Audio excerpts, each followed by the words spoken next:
दोस्तों, अगर इंसान की अनुपस्थिति में बात हो तो उसको ब्रांड कहते हैं।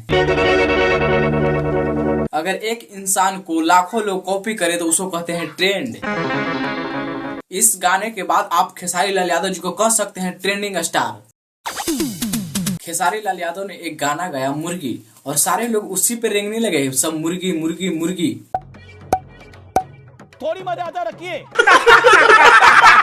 कौन नहीं खाया नया साल में मुर्गी।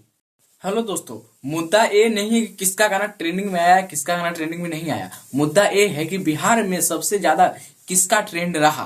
तो बिहार में इसका ट्रेंड रहा मुर्गा, जो कि न्यू ईयर के गाना खेसारी लाल यादव जी मुर्गा लाए हैं, उसी पे सारा लोग रेंगे, तो इसे कहते हैं ट्रेंडिंग स्टार।